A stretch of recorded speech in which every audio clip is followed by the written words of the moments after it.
레위기 14장. 여호와께서 모세에게 말씀하셨습니다. 이것은 위험한 피부병에 걸렸다가 나은 사람에 관한 가르침이다. 이 가르침은 그런 사람을 깨끗하게 하기 위한 것이다. 그 나은 사람을 제사장에게 데려가거라.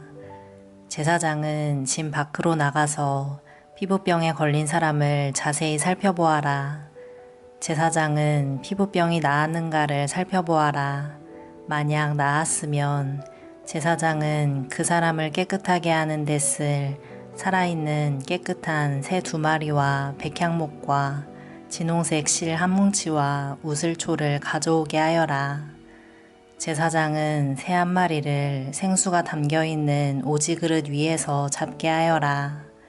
그런 다음에 제사장은 아직 살아있는 남은 새와 백향목과 진홍색 실과 우슬초를 가져다가 그것들을 방금 잡은 새의 피에 담가라.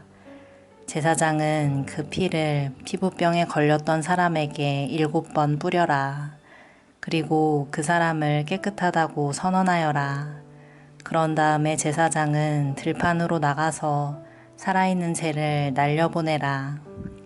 그런 다음 병에 걸렸던 사람은 옷을 빨아라. 그는 머리털도 다 밀고 물에 몸을 씻어야 한다. 그러면 그는 깨끗해져서 진으로 들어갈 수 있을 것이다.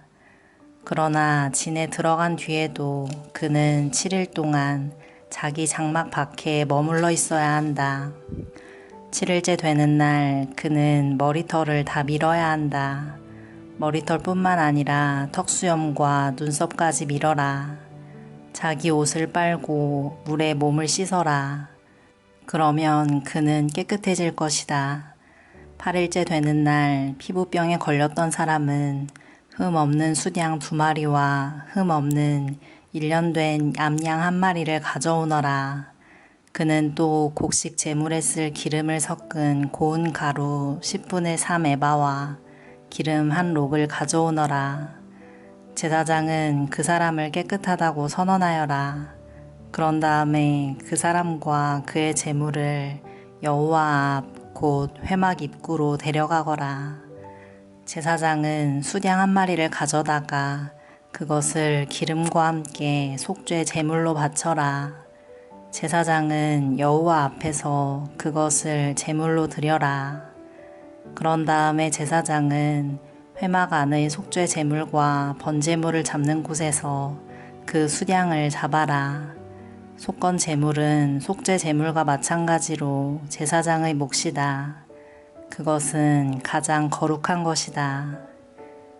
제사장은 속건 제물의 피 가운데 얼마를 받아서 깨끗해지고자 하는 사람의 오른쪽 귓볼과 오른손 엄지와 오른발 엄지에 발라라. 그리고 나서 제사장은 기름 가운데 얼마를 자기 왼손바닥에 붓고 오른손으로 왼손에 있는 기름을 찍어 여호와 앞에서 그 기름을 7번 뿌려라. 제사장은 손바닥에 남아있는 기름으로 깨끗해지고자 하는 사람의 오른쪽 귓볼과 오른손 엄지와 오른발 엄지에 발라라. 그 기름은 속건 제물의 피를 이미 바른 곳 위에 바르게 되는 것이다. 그런 다음 제사장은 왼 손바닥에 남아있는 나머지 기름을 깨끗하게 되고자 하는 사람의 머리에 발라라. 그렇게 하여 제사장은 여호와 앞에서 그의 죄를 씻어주어라. 그런 다음에 제사장은 속죄 제물을 바쳐라. 그것으로 부정하게 되었다가 깨끗해지고자 하는 사람의 죄를 씻어라. 그리고 나서 제사장은 번제물로 바칠 짐승을 잡아서 제단 위에서 번제물과 곡식제물을 바쳐라. 그렇게 하여 그 사람의 죄를 씻어주면 그 사람은 깨끗해질 것이다. 그러나 병에 걸렸던 사람이 가난해서 그런 제물을 바칠 형편이 되지 못하면 속건 제물로 수양 1마리를 가져오너라. 그것을 여호와께 바치면 제사장은 그 사람의 죄를 씻어 깨끗하게 해줄 것이다. 그리고 그 사람은 기름을 섞은 고운 밀가루 10분의 1 에바도 가져와야 한다. 그것은 곡식 제물로 바칠 것이다. 그는 또 기름 한 록도 가져와야 한다. 그는 또 형편이 되는 대로 산비둘기 2마리나 집비둘기 새끼 2마리를 가져와야 한다. 한 마리는 속죄 제물로 바칠 것이고 다른 한 마리는 번제물로 바칠 것이다. 8일째 되는 날 그는 그것들을 회막 입구에 있는 제사장에게 가져와서 여호와께 바쳐야 한다.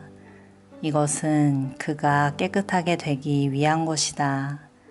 제사장은 속건제물과 기름 한 록을 가져다가 여호와께 제물로 드려라. 그리고 나서 제사장은 속건제물에 쓸 양을 잡고 그 피 가운데서 얼마를 받은 다음에 깨끗해지고자 하는 사람의 오른쪽 귓볼과 오른손 엄지와 오른발 엄지에 발라라.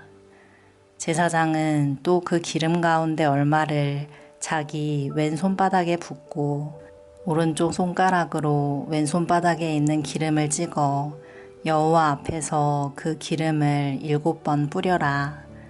그리고는 손바닥에 남아있는 기름으로 깨끗해지고자 하는 사람의 오른쪽 귓볼과 오른손 엄지와 오른발 엄지에 발라라. 그 기름은 속건제물의 피를 이미 바른 곳 위에 바르게 되는 것이다. 제사장은 왼손바닥에 남아있는 나머지 기름을 깨끗해지고자 하는 사람의 머리에 발라라. 그렇게 하여 제사장은 여호와 앞에서 그의 죄를 씻는 예식을 행하여라. 그런 다음에 제사장은 그 사람의 형편이 되는 대로 가져온 산비둘기나 집비둘기 새끼 가운데 하나를 바쳐라.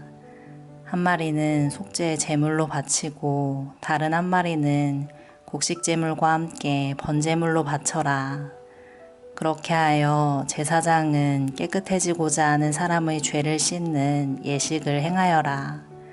그러면 그 사람은 깨끗해질 것이다. 이것은 위험한 피부병에 걸린 사람 가운데서 형편이 넉넉하지 못하여 제물을 제대로 바칠 수 없는 사람을 깨끗하게 하는 일에 관한 가르침이다. 여호와께서 모세와 아론에게 말씀하셨습니다. 나는 가나안 땅을 너희에게 소유물로 줄 것이다. 너희가 소유하는 그 땅에 들어갔을 때 누구의 집에서든 곰팡이가 생기면 그 집주인은 제사장에게 가서 내 집에 곰팡이 같은 것이 생겼습니다. 라고 말하여라. 그러면 제사장은 사람들에게 그 집을 비우라고 명령하여라. 사람들은 제사장이 그 집에 들어가 곰팡이를 자세히 살펴보기 전까지 그 집을 비우라. 그렇게 하지 않으면 그 집 안에 있는 모든 것이 부정하다는 말을 듣게 될 것이다. 사람들이 집을 비우고 나면 제사장은 그 집에 들어가 자세히 살펴보아라.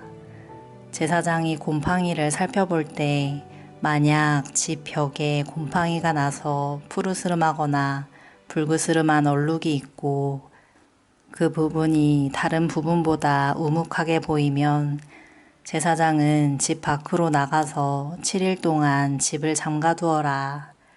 7일째 되는 날 제사장은 다시 돌아와서 그 집을 조사하여라. 만약 곰팡이가 집 벽에 퍼졌으면 제사장은 사람들에게 명령하여 곰팡이가 난 돌을 빼내게 하여라. 빼낸 돌은 성 밖의 부정한 곳에 버려라.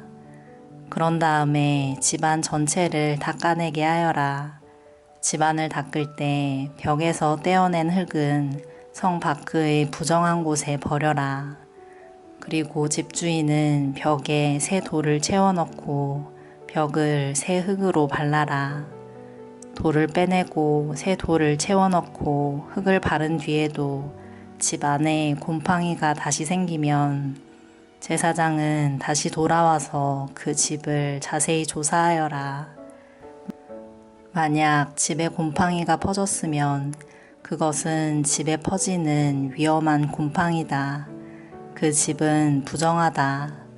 그러므로 집주인은 집을 헐어버리고 모든 돌과 흙과 나무를 성 밖의 부정한 곳에 내다 버려라. 누구든지 그 집을 잠가두었던 기간에 들어간 사람은 저녁 때까지 부정할 것이다. 누구든지 그 집에서 음식을 먹거나 자리에 눕는 사람은 옷을 빨아라. 만약 제사장이 다시 와서 조사했는데 곰팡이가 집 안에 퍼지지 않았으면 제사장은 그 집을 깨끗하다고 선언하여라. 이는 곰팡이가 없어졌기 때문이다. 집을 깨끗하게 하기 위해서 제사장은 새 2마리와 백향목과 진홍색 실 한 뭉치와 우슬초를 가져오너라.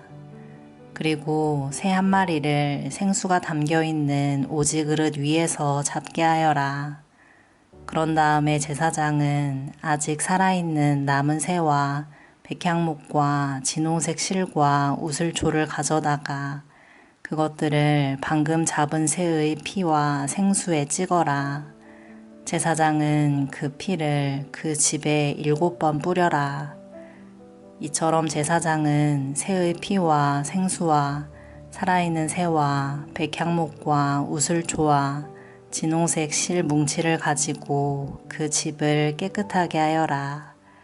그리고 살아있는 새를 성에서 들판으로 날려보내라.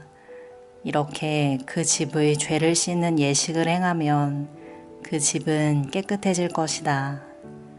이것은 모든 피부병, 곧 옴과 옷과 집에 생기는 곰팡이와 부스럼과 뾰루지와 얼룩이 언제 깨끗하고 언제 부정한지에 관한 규례이다.